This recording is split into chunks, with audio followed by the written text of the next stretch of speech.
And we have ascended the pinnacle of cinematic glory.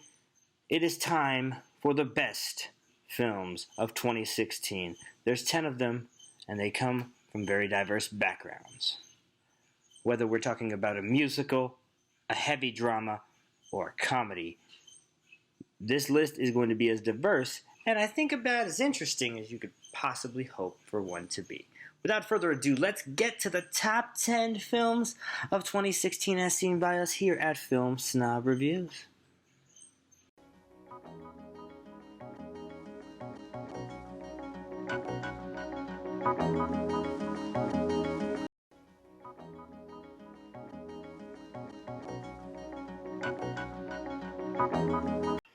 Jack Nichols continues his run of fantastic cinema with Midnight Special.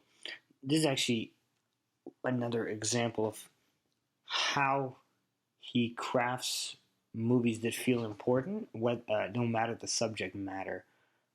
Even with something like Loving, which is a really important subject, he makes it feel all the more weighted.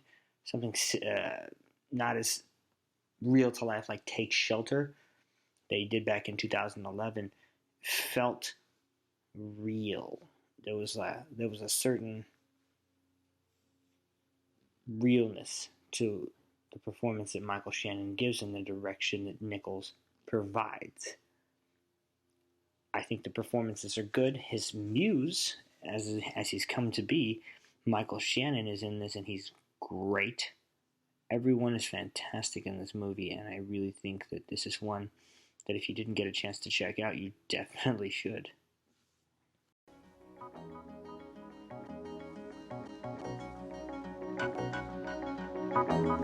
Okay, so to start off, the thing I like most about this movie is its honesty. When you watch it, none of the characters feel fake. Nobody feels, too real. Everybody's flawed, but in that strange way that reality actually has a way of flawing people. That to me resonated more than almost anything. And when I say more than almost anything, the thing that I mean that outshone it was the performance of Haley Steinfeld. She showed us something that we knew she could do. I mean, she has that Oscar nomination for True Grit. It seems like forever ago now after you look at some of the other stuff she's done, her Pitch Perfect 2s, that atrocious movie she did where she was an assassin. Was that Lethal? Barely Lethal? That's what it was. Yeah, that. Go watch The Worst of 2015 if you want to see us talk about that. Regardless, that movie's terrible. This, though, is the opposite. Very honest, very real. Woody Harrelson gives a very understated performance. Definitely one to keep on your radar if you haven't seen it. And I know a lot of you didn't because it didn't make a lot of money. The Edge of 17 definitely deserves a spot in our top 10 list.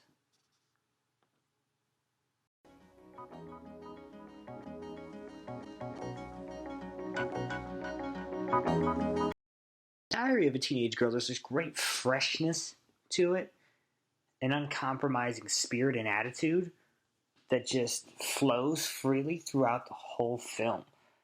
It doesn't make the audience feel stupid, it doesn't make us feel stupid, and it doesn't condescend its own characters, even though its lead at this point is supposed to be a teenage girl. We don't feel as though we've cheated her. And I think that's important when you're dealing with the subject matter that this film deals with. And it's really awesome to see not only a great first-time director, but a great female first-time director. And she does such a great job of crafting a film that has both heart as well as a little bit of a surprise with it. And as you watch it, you'll see that that's where Marielle Heller, the director, does such a great job. She just cares about what's going on the screen, and she really lets Belle Powley, who plays the 15-year-old protagonist, wow out. And it just makes too much sense.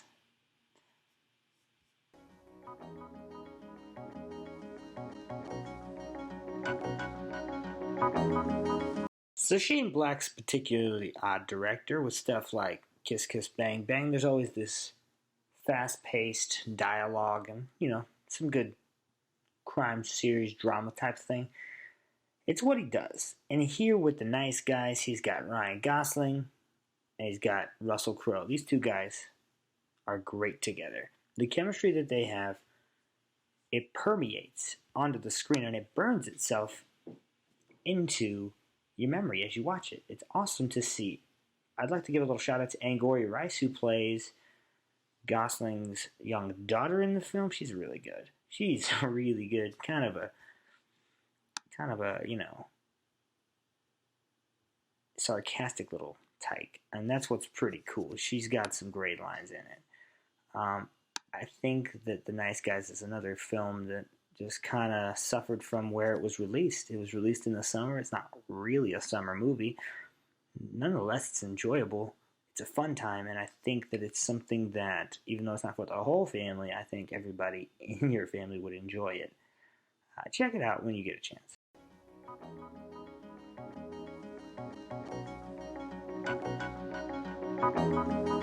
With this pick, I'm going to start with a confession. I love Richard Linklater. I love him. I love pretty much every movie he's ever done.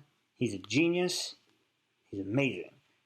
Everybody Wants Some was a great time at the movies. No one saw it. You should see it, by the way. You should see it. It's a spiritual successor to Dazed and Confused, and if you like Dazed and Confused, you will love this even more. It's hard to explain to you what happens in the movie because nothing really happens. We just observe these young baseball players as they go through life being in college. It's definitely an interesting take on that, and I really love all of the characters. I think every one of them is unique and is special in their own way.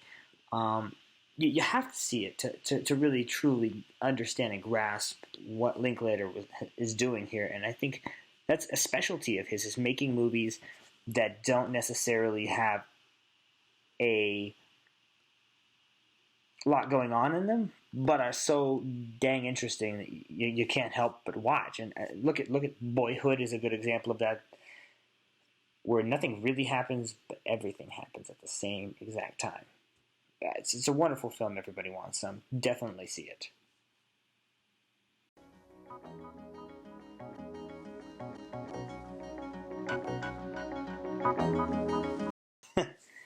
I'm honestly starting to think it's Denis Villeneuve's goal to make this list every year, because I think Sicario was on this list last year, and here he is again with his new sci-fi film, Arrival. And let's talk about the implications that Arrival goes into, not in too much detail for the people who haven't seen it, and if you have not seen it, please do so immediately. It's one of the best sci-fi films of this or any decade. It's such deep sci-fi, and it deals in chronology so much that you really have to pay attention to watch it. And the brilliance is in Amy Adams' performance, along with the direction of Denis Villeneuve, and that's why he's getting the Oscar nomination for Best Director, even though there's no acting awards consideration at all. I really think this is one of my favorite movies because I'm a huge fan of sci-fi, and I like it when sci-fi doesn't bend. It just tells the story it wants to tell, even if it's the most ridiculous thing, or in this case, even if the subject matter is so, how do I say this? It is so convoluted, I guess is the best way to say that. That is what is great about Arrival. Check it out.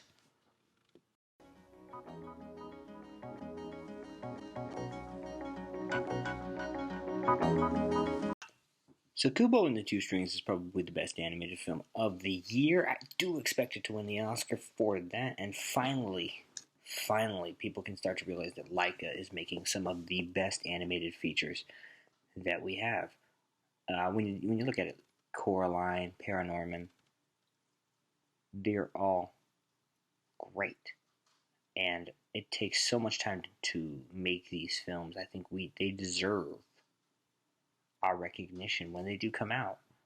Not to say that if another film is better, that it doesn't deserve that acclaim. However, there isn't a better, more emotional journey through an animated world than what you will experience with Kubo and his monkey and his beetle friend.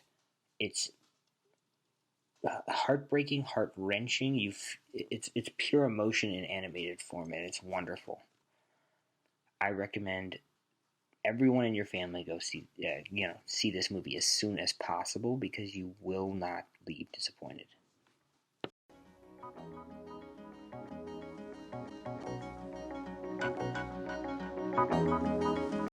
Well, if it wasn't for the Weinstein Company, this film would probably not be as underground as it is, because they basically buried this thing since it was released here in the United States. And what I'm talking about is, of course, as you guys can see, Sing Street, a great film by John Carney. He's known for films like Once and also the very splendid Begin Again, both very good movies, both centered around music. And in this time, he's done it again, and he takes the music and drives it like he stole it.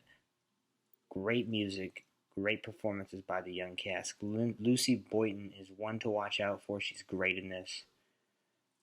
I really think that this might be, if not for another movie, which we're going to talk about in a little bit, the best musical experience for a film that I've seen in a long time. And as you can see, since it's on this list so high, one of the best films of the year. It's on Netflix right now, so pause this video, stop it, do whatever you got to do. Watch it after I'm done talking, if you want, to not be rude. That'd be awesome. But watch it, because it'll have you dancing in your living room, singing in the aisles, wherever you're watching it. Just make sure you're sitting down, because you will start to dance.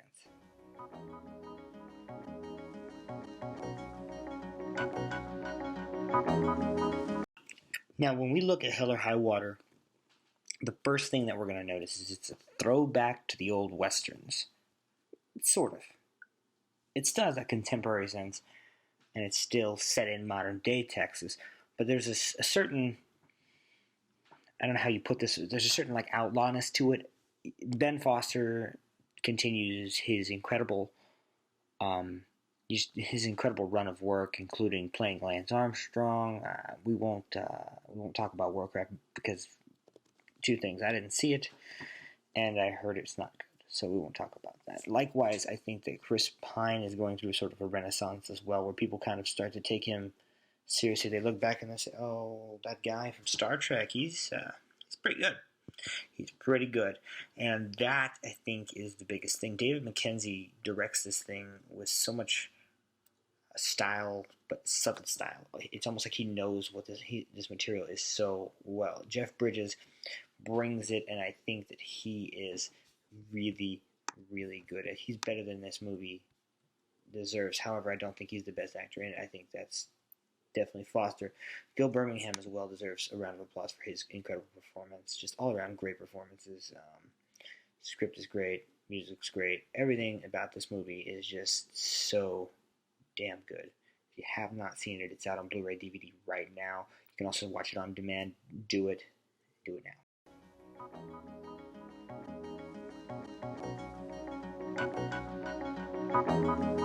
And here we are at number one. And anybody who's spoken to me or been paying attention on social media over the last month or so knows exactly what movie is in this spot. And I know it's getting a lot of backlash, but it's La La Land. What a great freaking movie. What a fun time at the movies. Just a brilliant piece of music and theater, and the combination of both. Ryan Gosling, Emma Stone, amazing chemistry, but we knew that all the way back when they did Crazy Stupid Love. It was reiterated even though Gangster Squad was terrible in that film, and here we are again, and I think this is the magnum opus for the three of them. And Damien Chazelle is going to win the Oscar for Best Director, because trying to make this thing happen the way that it did is ridiculous. There's a particular scene in this movie that takes place on Mulholland Drive, and he only had so much time to shoot it, so it had to be perfect and flawless, and it was. It's great. See the movie. It deserves your money. It's nominated right now, as of this taping, for 14 Academy Awards. I think it's going to take at least 11 of those, which would tie it with Two Towers and Titanic, I believe, with 11 wins. Is that correct? No, it's Titanic and Ben-Hur for 11 wins, which, that's ridiculous. So let's, correct me if I'm wrong on that, by the way, in this the section below if I'm wrong. But that is a ridiculous amount of Oscars for one film, and I know there's a lot of people who are like, it's not that good. It really is that good, and I think that there's a definite old school feel. It's half American in Paris, half Vertigo, and then all things great about what it is to be a film fan, what it is to watch and enjoy and love a movie. If you have not seen this movie yet, please do yourself a favor and check out La La Land immediately.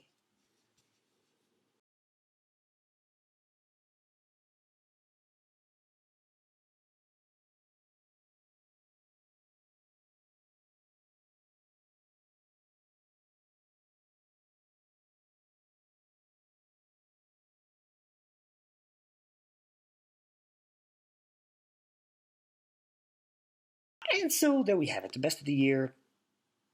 Stick here because the Oscars are the 26th of February, and we're going to have our predictions for you on that. I know last year we did them, and everybody loved looking at that video and watching that video. It has over 400 views as of the time of this taping.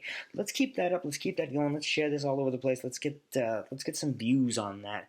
Let's get some views on this. There's also a link below to the worst movies of the year if you want to see me have a freaking stroke about some things. And that's always the fun part. Reach out to me on Twitter, Instagram, at FilmSnobReviews. Actually, pretty much everywhere that you can have a social media, I have a social media, and it's FilmSnobReviews. Look it up. Even Letterboxd. And if you've never been to Letterboxd, there's a link down below. You can, do your thing there. Other than that, I really just want to thank every single solitary one of you who's ever watched a video of mine. We're going to be working on the quality in the coming months here to get it better, to make it better, to get better quality, and to use this with more frequency than we do already. If you're not already following us on all those places, do it. If you're not subscribed here, there's a button down there. It's bright and red. You can click on it, and you'll be able to, get your fix of film snobbery from us here at FSR. Likewise, we do have t-shirts. They're not the best. One of them, though, is really cool, and I rock it every single day. Check them out. dpublic/FilmSnobReviews. Do it. I love you all. All right. Bye.